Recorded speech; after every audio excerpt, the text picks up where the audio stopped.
Have you ever noticed how some cars become more famous than the movies they starred in? What if I told you that a hot rod built in a garage by a guy who just wanted a cool ride to cruise would become the single most copied street rod in American history? Today we're counting down 20 weird facts about McCord's 1934 Ford from the California Kid, a car that started life as one man's personal hot rod and ended up defining what every street rod would try to look like for the next 50 years. From magazine covers to made-for-TV movies to launching one of the most famous hot rod shops in the world, this chopped 3-window coupe has a story that's way stranger than the film that made it famous. So grab your shop manual and hit that subscribe button because we're about to dive deep into the black-flamed legend that is the California Kid. Number 20, built by Pete Chapouris. Before it was a movie star, before it was an icon, this 1934 Ford 3-window coupe was just Pete Chapouris' personal hot rod. Pete wasn't famous yet. He was just a young guy in Southern California who loved traditional hot rods. This was his daily driver, his cruise night special, the car he'd take to burger joints and car shows. Pete built it the way he wanted, old school, traditional, the way hot rods looked in the 50s and early 60s, chopped top, black paint, flames, no fancy billet parts, no modern conveniences, just a pure, stripped-down hot rod. He finished it in 1972 when everyone else was building resto rods with perfect paint and chrome everything.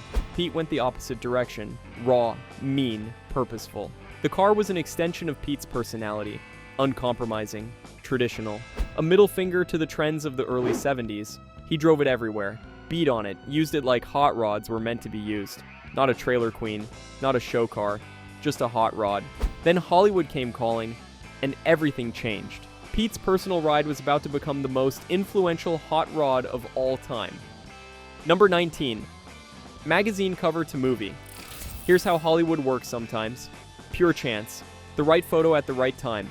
Pete's coupe appeared on the cover of Custom Rod magazine alongside Jake Jacobs' similar 34 coupe. 2 black hot rods with flames, both gorgeous, both traditional. That magazine cover landed on the right desk at the right time. ABC was developing a made-for-TV movie about a hot-rodding rebel taking on a corrupt small-town sheriff. They needed a car. Not just any car. The car. Something that would scream rebellion, youth, danger. The producers saw that custom rod cover and knew they'd found it. These weren't just cars. They were rolling attitude. Perfect for their story. They contacted Pete directly. Wanted to use his car for the film. This wasn't some big-budget Hollywood production either. This was a TV movie, modest budget, quick shooting schedule, but Pete said yes. Why not? Get his car on television. Might be fun. Nobody knew this cheap TV movie would launch his car into the stratosphere of hot rod fame. One magazine cover changed everything. Without that photo, the California Kid might have been some forgettable fiberglass kit car. Instead, it became Pete's personally built hot rod. Number 18. Sparked Pete and Jake's. The movie aired in 1974. Suddenly, everyone wanted a car like the California Kid. Pete's phone wouldn't stop ringing. People offering to buy the car. People wanting him to build them one just like it. People asking where they could get those parts. That flame job, that stance. Pete realized something. There was a hunger out there for traditional hot rods. Real ones. Not the over-restored, over-chromed stuff that was popular. People wanted what he had. So Pete partnered with Jake from that magazine cover. They opened Pete and Jake's hot rod parts in 1974. The timing was perfect. The shop became ground zero for the traditional hot rod revival. They sold the parts you needed to build a car like the California Kid. Steel wheels, dropped axles, chopped tops, old school speed equipment. The shop's logo, a cartoon version of Pete's 34. The California Kid literally became their business card. Every part they sold was validated by that car. Proof that traditional hot rodding wasn't dead. It was just waiting for someone to bring it back. The shop is still around today, still selling traditional hot rod parts. All because of a TV movie car. Number 17. Old school on purpose. 1972 was a weird time for hot rods. The trend was toward resto rods. Perfect paint, every piece of chrome polished, modern engines with chrome valve covers, air conditioning, power, everything. Pete deliberately built his coupe to reject all of that. He wanted it to look like it stepped out of 1958. Flat black paint with traditional flames. No chrome except what was absolutely necessary. Steel wheels painted body color. Bias ply tires. A flathead V8 would have been perfect, but he went with a small block Chevy for reliability. Everything else was period correct. The stance was crucial. Dropped axle in front, just the right amount of rake. Not too low, not cartoonish. The exact stance hot rods had in the late 50s. This was rebellion through tradition. While everyone else was modernizing, Pete was going backwards. On purpose. With intent. He was making a statement. Hot rods didn't need to be perfect, they needed to be cool, raw, emotional. The car influenced an entire movement. Suddenly, traditional was cool again. Primer was acceptable. Imperfection was authentic. Pete's 34 proved you didn't need a $100,000 build to have a legendary hot rod. Number 16. Halibrands-to-red. When Pete drove his coupe on the street, it wore Halibrand magnesium wheels. Classic 50s race car wheels, expensive, gorgeous, perfect for the car. But when the movie producers saw them, they had other ideas. Too modern, they said. Too fancy for a rebel kid's hot rod. They wanted something that looked more working class, more attainable. So, off came the Halibrands. On went to red steel wheels with baby moon hubcaps. Completely changed the car's personality. The steel wheels made it look meaner, more affordable, like something a real kid might actually build in his garage. This was 1974, remember. The movie was set in 1958. The producers wanted authenticity. Steel wheels were what hot rodders ran in the 50s when they couldn't afford mags. The swap was temporary, just for filming. But those red steel wheels became part of the car's iconic look. Most people remember the California kid with steel wheels, not the Halibrands. Funny how a budget decision by TV producers ended up defining the car's most memorable appearance. After filming, Pete put his Halibrands back on, but the damage was done. The image was burned into everyone's mind. Red steel wheels became part of the California kid legend. Number 15. Fake side pipes. Added. Here's something that drives Pete crazy to this day. The movie producers bolted fake side pipes to his car. Completely non-functional, just chrome tubes attached to the rocker panels for looks. Pete hated them. They weren't traditional, they weren't period correct, they were just Hollywood nonsense. But the producers insisted, said it made the car look faster, more aggressive, more dangerous. These weren't even connected to the exhaust system. The real exhaust exited under the car like normal. The side pipes were pure decoration, chrome props bolted to his carefully built hot rod. During filming, the fake pipes kept coming loose, dragging on the ground. During driving scenes, the crew would have to stop and reattach them. Pete would shake his head. This wasn't what hot rodding was about. After filming Wrapped, first thing Pete did was unbolt those ridiculous side pipes, threw them in the trash. Good riddance. But watch the movie today and there they are. Chrome tubes running along the sides. People still ask him about them at car shows. He still hates them. 50 years later, those fake Hollywood side pipes still annoy the guy who built the car. Number 14. C-channel rear bumper. The rear bumper setup was pure hot rod fabrication, not a Ford part, not a parts store item, custom made from C-channel steel, welded up specifically for this car. This replaced the heavy factory bumper that would have been on a stock 34. The C-channel was lighter, cleaner, more purposeful. It tucked up tight against the body. No massive chrome railroad tie hanging off the back. This was functional minimalism. Protection without excess. The fabricated bumper also allowed Pete to mount the license plate exactly where he wanted it, centered, clean, not hanging off some bracket, everything integrated into the design. This kind of detail is what separated real hot rods from wannabes. Anyone could bolt on parts. It took skill to fabricate custom pieces that looked like they belonged. The C-channel bumper became another copied element. After the movie, everyone wanted that tucked, minimal rear bumper look. Hot rod shops started making them, selling them, all copying Pete's design from his personal car. Another piece of the California kid DNA that spread through the hot rod world. Simple, clean, purpose-built. Everything a hot rod bumper should be. Number 13. Three-window coupe star. The 1934. Ford three-window coupe is the holy grail of hot rod bodies. More desirable than a roadster, rarer than a sedan. The perfect shape for chopping and customizing, and Pete's was a genuine Henry Ford steel body. Not fiberglass, not a replica. Real 1934 Detroit iron. The three-window refers to the side glass configuration, one door window on each side, one rear window, that's it, versus the five-window with quarter windows behind the doors. The three-window looked cleaner, smoother. more streamlined when chopped, this body style carried the entire movie. Martin Sheen was the star, but the coupe was the real lead. Every poster, every promotional photo, every memorable scene. The car dominated the frame. It had presence, weight, authority. When McCord drove through town in that coupe, you felt it. The rumble, the menace, the barely controlled violence of a chopped three-window with a built small block. This wasn't just transportation, it was a statement. A rolling rebellion. The three-window shape became so associated with hot rodding that prices exploded. Original bodies became impossible to find. The California Kid made the three-window coupe the ultimate hot rod. Everyone wanted one, few could afford one. Number 12, Buzz's garage pit scenes. Some of the movie's best scenes happened in Buzz's garage.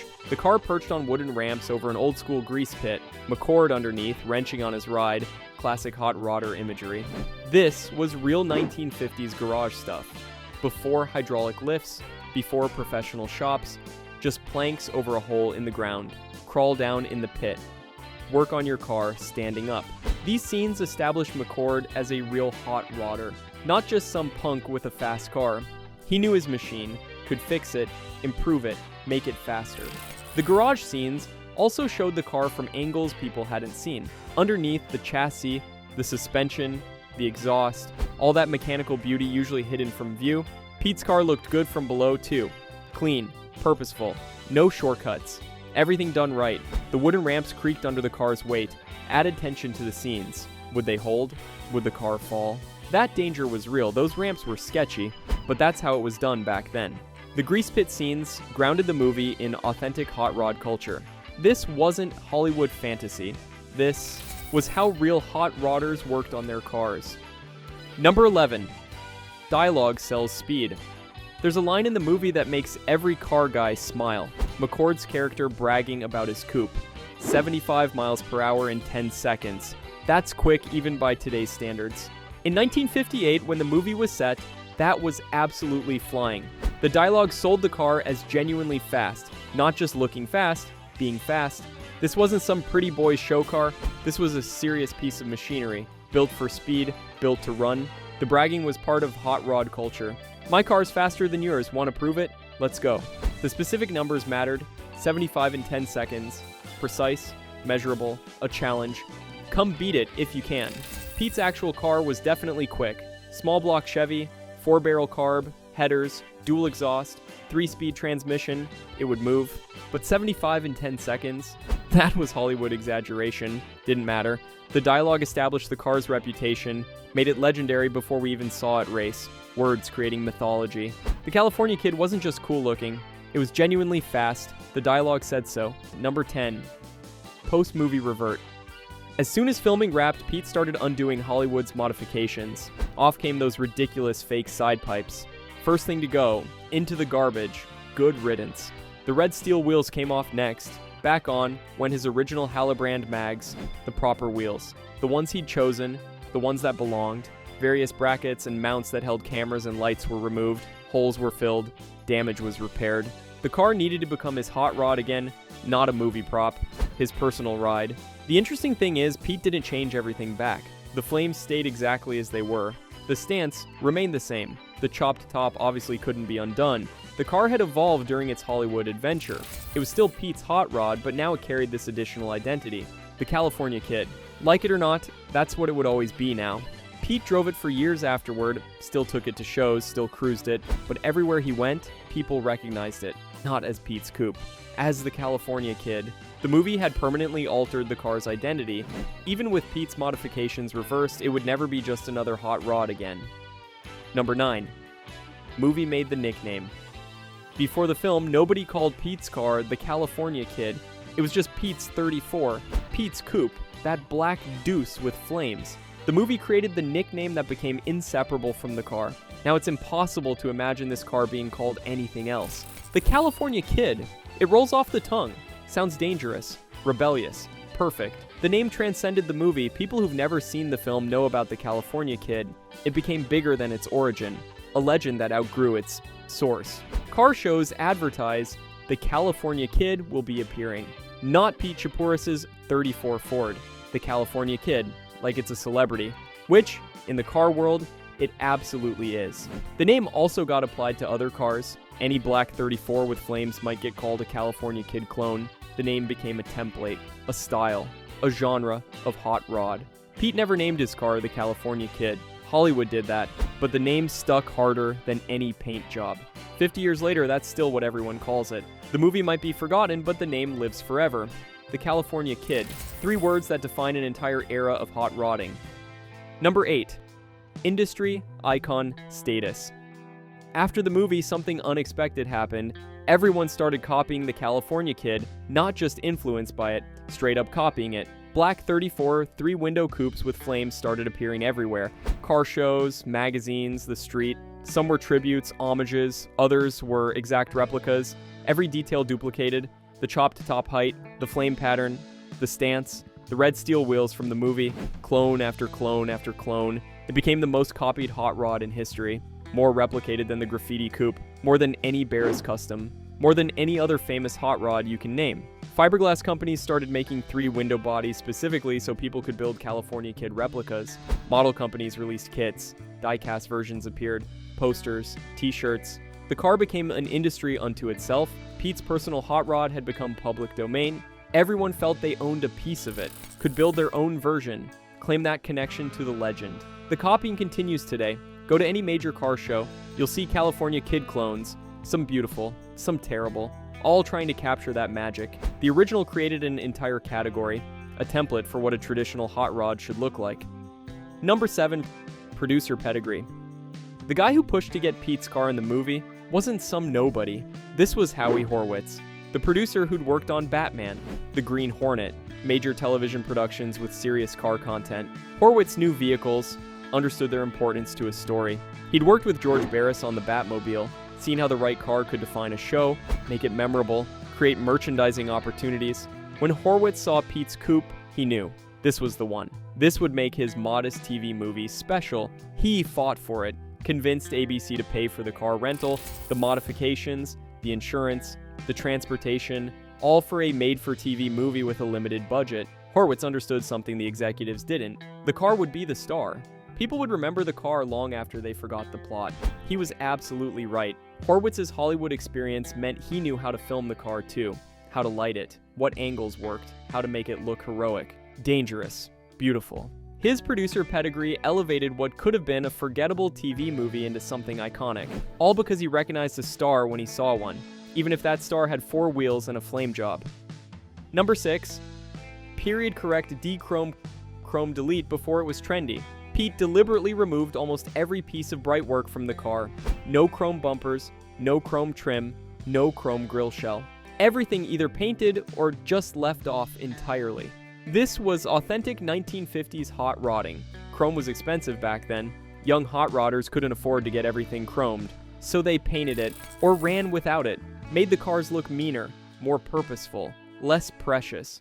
Pete studied period photos, old hot rod magazines, really understood the aesthetic. The dechromed look wasn't about being cheap in 1972. It was about being accurate, authentic, true to the period. The only chrome on the car was necessary stuff, door handles, a few small functional pieces. Everything else was black or body color. This influenced a whole generation of builders. Suddenly, chrome wasn't mandatory. You could build a gorgeous hot rod without spending thousands on plating. Paint was cool. Primer was acceptable. Raw metal was authentic. The de-chromed look became part of the traditional hot rod rulebook, another California Kid influence that shaped how people build cars. Less is more. Function over flash.